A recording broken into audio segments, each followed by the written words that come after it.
Bonjour chers élèves, je m'appelle Kristina Marinskaya. Je suis artiste et créatrice de l'école de peinture et de dessin Marinskaya School. Je vous souhaite le bienvenu dans ce programme en ligne dédié à l'apprentissage approfondi de dessin classique. En général, la notion de dessin classique parfois fait peur aux gens parce qu'on imagine quelque chose plutôt académique. Donc en fait, pour nous, académique, classique, ça peut être la même chose, ce qui n'est pas tout à fait le cas. Donc en fait, on imagine que c'est quelque chose d'académique, quelque chose assez complexe, qu'il faut mettre du temps. On a commencé tard, qu'il fallait se lancer dès le petit âge. Et en fait, maintenant, c'est trop tard parce qu'il y a autant d'informations, tant de pratiques, et etc. Mais en réalité, ce n'est pas tellement compliqué que ça. Et bien sûr, il y a du travail à faire. Ce n'est pas un faire d'un seul jour. C'est un processus qui prend le temps, qui a besoin de votre attention, de votre temps, de la pratique permanente et pour avoir un résultat. Donc en fait, ce n'est pas l'âge qui compte. Peu importe à quel âge en fait vous commencez, ça n'a rien à voir avec ça. Peu importe de votre profession actuelle. C'est surtout votre intention sincère et pure de savoir dessiner qui va vous pousser vers le haut et qui vous aidera dans l'apprentissage. Le dessin, donc classique, qu'on va apprendre, ce n'est pas tout à fait quelque chose, vous savez, très académique et très strict, comme on pourrait dire, donc très rigide. C'est tout simplement la base nécessaire pour que vous puissiez en fait vous lancer dans le dessin, de la peinture, pour avoir cette en fait capacité de représenter tout ce que vous voulez. Donc n'importe quelle idée qui va venir dans la tête, n'importe quel objet que vous voyez, et etc. Donc en fait, on ne commence pas par l'apprentissage de techniques assez complexes, bien sûr. Tout d'abord, on étudie la forme. Oui, on étudie la forme, on l'observe, on y analyse, on comprend comment la construire, comment, oui, transmettre cette ressemblance, comment mettre en volume un objet, oui, comment travailler avec le clair-obscur parce que c'est vraiment fondamental, comment on travaille avec la perspective, avec la profondeur. Tout ça va vous offrir une séquence exacte. Vraiment, ça va vous donner les étapes à suivre pour réussir dans n'importe quelle œuvre, oui, pour pouvoir représenter vraiment tout ce que vous voulez. Et tout ça, ce sont des bases nécessaires de dessin classique. Donc tout ça, ce qui vous permettra en fait de faire ça. Tout au long de notre cours, on va apprendre des notions suivantes. Donc ça va être la construction, ou l'apprentissage de la ligne, de la forme, comment ça peut se comporter. Bien sûr, le clair-obscur, donc le volume, la perspective, la profondeur, etc. Donc on commence par des choses simples, par exemple des formes géométriques. Donc on va apprendre comment construire n'importe quelle forme à l'aide de ces formes géométriques simples, comme le cercle, le carré et le triangle. Donc les formes vraiment basiques.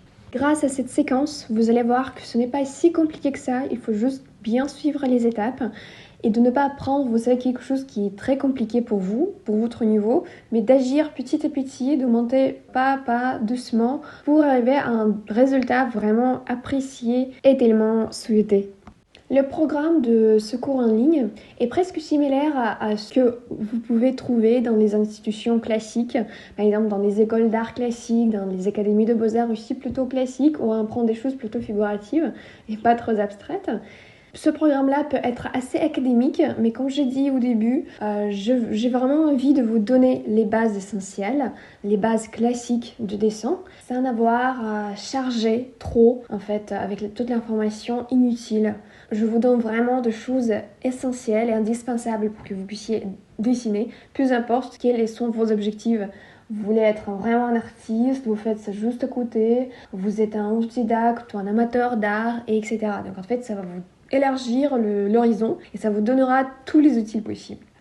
Et puis ensuite, tout au long de notre programme, on va apprendre deux techniques essentielles dans le dessin graphique, dans les représentations graphiques. Une qui est plus classique et presque on peut dire académique, et l'autre qui est plus libre et expérimentale. Ces techniques-là, je les considère comme vraiment la base, et c'est exactement ces techniques-là qu'on va maîtriser pour pouvoir apprendre d'autres approches graphiques. Ce sont deux approches classiques dont la ligne et l'aplat.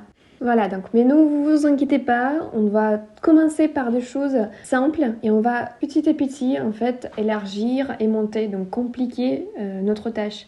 Je vais vous diriger et on va faire ensemble et on va apprendre ensemble les bases essentielles. C'est exactement pourquoi je vous vraiment conseille et j'insiste pour que vous ne sautez pas les étapes, pour que vous ne sautez pas des cours que j'ai indiqués dans les séquences proposées.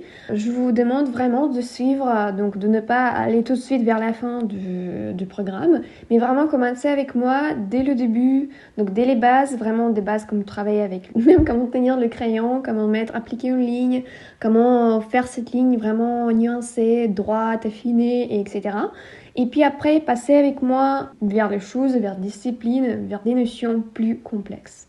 Parce qu'en fait, c'est là où on peut se créer des soucis en commençant par des choses qu'on ne maîtrise pas. Ce qui veut dire que si vous ne comprenez pas vraiment les techniques que je vous donne dès le début, ça sera assez compliqué ou presque pas possible pour vous de vous lancer dans des choses beaucoup plus en fait de haut niveau. C'est donc pourquoi quand on commence à apprendre le dessin et vraiment à s'y mettre, la première fois peut-être ou après une longue pause, c'est important de ne pas commencer, vous savez, par des fleurs, par des paysages, surtout par l'anatomie, par les visagements, et etc.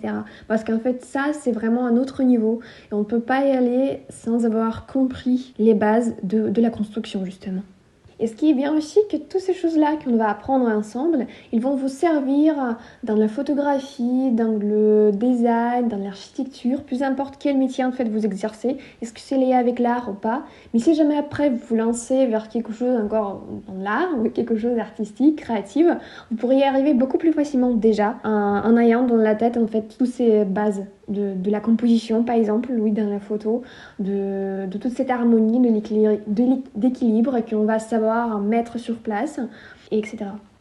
Pour l'histoire, la notion de dessin, il n'existait pas toujours, ce qui veut dire que les disciplines comme dessin classique ou justement le dessin graphique, il n'existait pas toujours comme une discipline vraiment épanouie. Je dirais qu'avant, on considérait un dessin, on faisait un dessin juste comme quelque chose de préparatoire. Donc en fait, ça servait pour se préparer, voilà, vers la création d'une œuvre, d'une grande œuvre, surtout en couleur. Ce qui veut dire que c'est surtout pendant la Renaissance, on commence à apercevoir, on commence à remarquer, voir les artistes qui mettent accent sur le dessin, qui exercent les portraits, par exemple, des humains, des études de fleurs, des nuages, l'architecture, la perspective, toutes ces choses-là, sur une surface avec des matériaux graphiques, comme par exemple le crayon graphique, le fusain surtout, les sanguines, etc., qui n'existaient pas auparavant.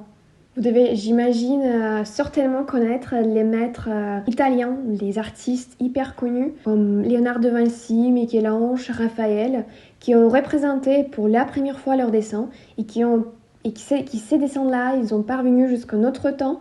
Et maintenant, on peut en fait analyser, voir qu'avant, il n'y avait pas autant de dessins, il n'y avait pas autant d'études qui étaient exercées avec justement avec des matériaux pareils. On avait beaucoup de peinture à l'huile, évidemment, c'était toujours basique, les fresques, donc la tempera, etc. Mais pas de dessin, ce qui veut dire qu'on n'a pas de dessin avant cette époque-là, avant la Renaissance. On n'a pas eu vraiment beaucoup de dessins qui ressemblent, qui sont bien travaillés, etc. Donc, parce que je vous rappelle encore une fois que le dessin avant la Renaissance surtout, je pense, on n'avait pas besoin de préciser le dessin, ce qui veut dire que le dessin il servait surtout pour indiquer la composition, pour mettre la ligne, pour choisir un bon emplacement des objets sur votre œuvre, etc. Ce n'était pas une discipline vraiment épanouie. Il n'avait pas de précision, ce qui veut dire qu'il n'y avait pas, on ne mettait pas vraiment des ombres, etc. Donc c'était toujours fait sur les petits formats et on ne faisait jamais, en fait, on ne donnait jamais beaucoup d'importance à ces dessins-là. La situation a beaucoup changé à partir de la Renaissance. Donc en gros, c'était des croquis, comme on peut maintenant considérer, les croquis avec des lignes assez légères, transparents et pas trop précises. Ce qui est aussi assez remarquant pour ce temps-là, que le dessin, donc qu'on connaît maintenant, on le faisait sur les murs. Donc on n'a pas travaillé en fait avec le papier lui-même avant exactement cette époque-là. Vu que le dessin il était assez supplémentaire, il était préparatoire, il n'était pas considéré comme quelque chose encore accompli. On faisait des croquis sur des surfaces plutôt dures comme le bois, le pierre, le marbre, etc. On n'utilisait pas le papier pour ça.